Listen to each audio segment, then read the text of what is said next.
shilingi 1000. Nikatoka nikarudi kwa mzee tena, kwa yule askari. Sasa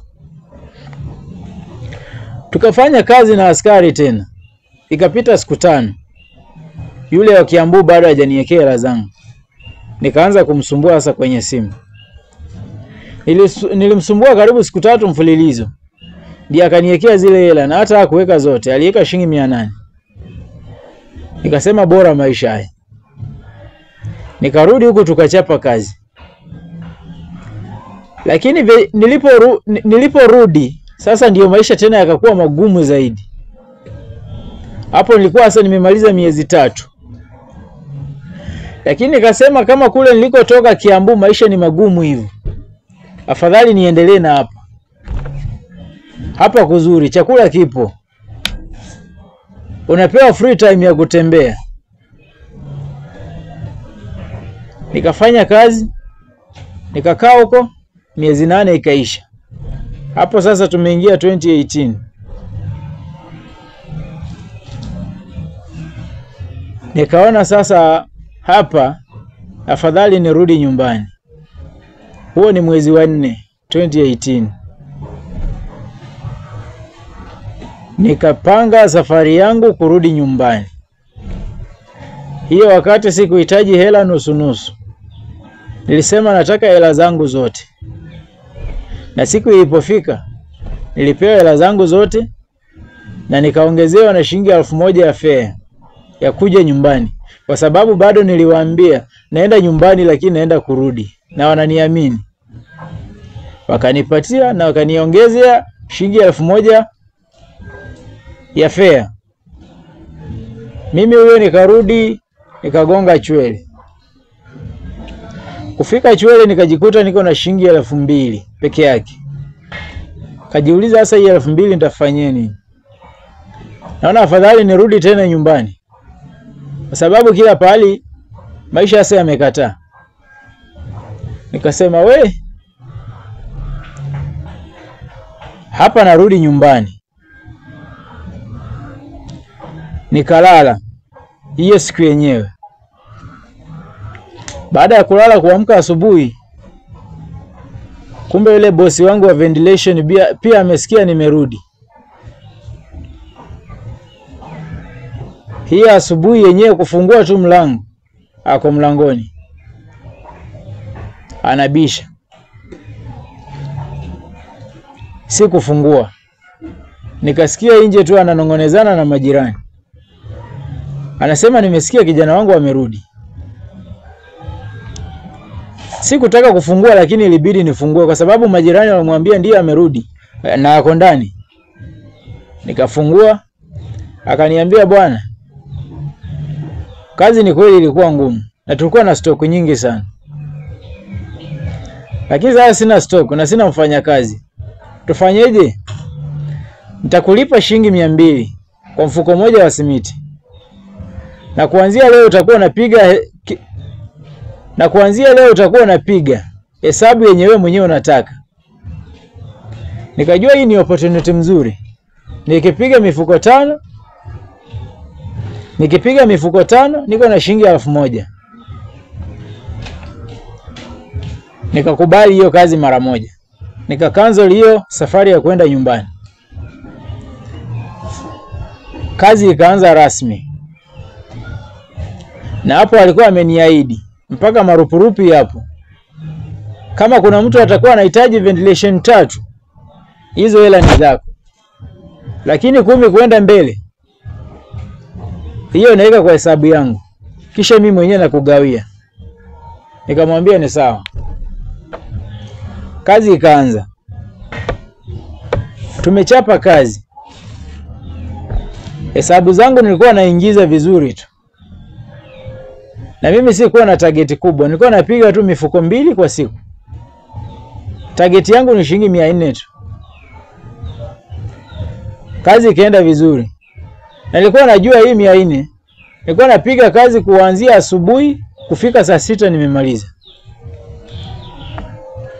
Nikakuja nikapata rafiki yangu mmoja ambaye tulikuwa tunafanya na yeye kazi ya kutengeneza pikipiki.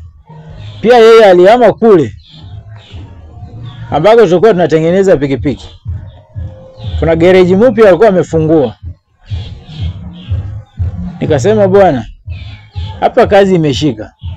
Unaonaje nikija kila saa 6 ya mchana tukifanya kazi tukimalizia mpaka jioni? Akaniambia hapa haina shida. Bora tu ongea na bosi akubali. Siku moja nikangojea bosi. Alikuwa na kazi nyingi sana kule ndani kwenye duka. Sikuwa na wakati wa kuongea na yeye. Na nikangojea siku moja majioni alikuwa amefunga, sasa amesubiria nje. Wa nje amalize kazi zake kisha afunge kabisa. Waondoke waende nyumbani. Na mimi nikaona hapana, hii ni opportunity sasa ya kuomba kazi. Nikamwendea nikamuuliza. Nikamwambia bwana, mimi naomba kazi. Mimi mwenzako sina kazi. Lakini naomba nifanye kazi kuanzia saa 6 kwenda mpaka jioni. Akaniambia hapa uko huru. Bora tu ukuwe na toolbox yako. Uje na maspana zako. Nikamwambia haina noma. Mimi maspana nitanunua tu. Akaniuliza uko tayari kuanza kazi kesho? Nikamwambia hata leo ningekupata mapema, kazi ningeanza leo yenyewe. Na uzuri wangu nilikuwa mchapakazi sana. Nilikuwa naipelekea moto. Na wakati nilipiga kazi kwa siku 3 za kwanza, akaniambia bwana, hapa kazi iko nyingi. Na naomba huko kwenye unafanya kazi ya asubuhi, uachane nako, huku nitakuongezea mshahara. Nakumbuka kando na mshahara kuna marupurupu tulikuwa tunafanya. Unafanya kazi ndio, lakini kuna kazi nyingine tu kando ambayo unafanya yako tu ya marupurupu. Mimi nikamwambia haina noma. Kama kuna marupurupu nimekubali. Kule nitaacha kazi. Na tayari kule nilikuwa nishatengeneza stock imejaa. Na nilimwambia sasa itakuwa hivi. Jumamosi na Jumapili sitakuwa nitakuja kwa sababu hiyo ni weekend. Akakubali. Hasa kazi ni kupiga Monday to Friday. Alafu hizi siku 2 nafanya huko kwa ventilation. Lakini sasa uzuri ilikuwa ni kuwa huko kwa ventilation ilikuwa nimechapa store imejaa. Kazi ilikuwa ni kusupply tu. Nikaona maisha sasa yamekuwa mazuri. Huko Monday to Friday natengeneza karibu 1000 kwa siku. Kisha huko kwingine kwa ventilation kuna marupurupu. Marupurupu ya wiki katikati hapa kuuza, napewa marupurupu yangu. Ndio hivyo. Kazi imeshika. Lakini sasa ikawa tena ikafika kwa ventilation huku. Weekend tena stock imejaa mpaka sasa hakuna pa kuweka. Ndio kuna marupurupu. Lakini tena yamekuwa madogo. Hayafiki 200. Ikawa sasa nimeshift siku zote za wiki. Monday to Monday nipo gereji. Na huko sasa ikashika. Ikatokea mpaka bosi amesema oya, hii kazi yako unafanya vizuri. Utaonaje nikikufungulia branch to extend kwenye level nyingine? Ukuwe na duka kule, kisha mimi nibaki huku na wafanyakazi wengine.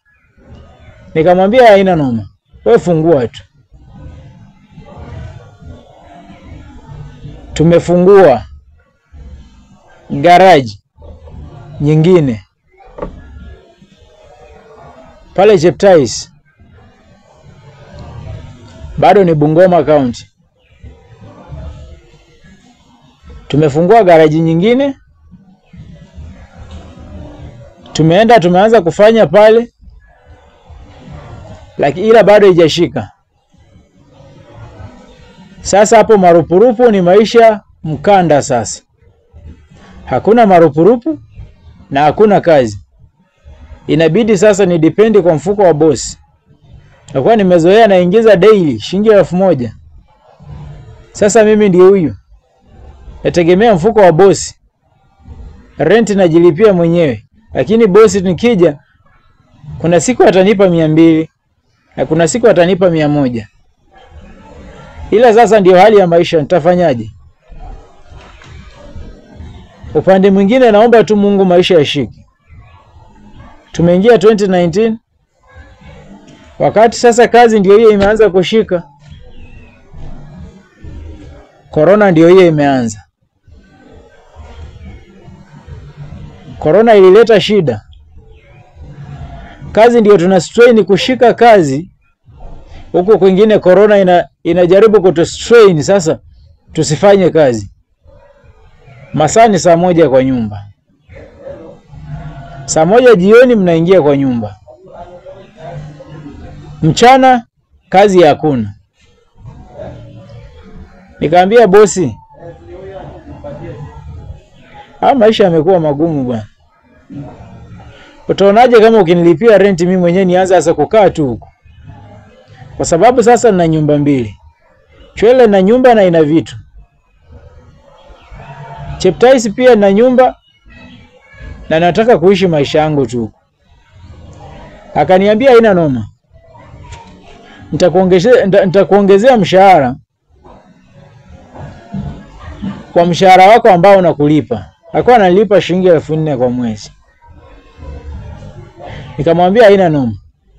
Yeye atanisaidia sana, hata ukiniongezea shilingi 1000 nitajua vile deal na rent. Ila corona nayo ndio yeye imetusukuma. Mimi huyo nimeingia sasa kwa rent. Na mtazamaji, kufikia hapo ni dhibitisho kwamba wewe ni shabiki sugu. Ili kupata kiendelezo, bonyeza button ya subscribe pale chini na uache comment. Asante.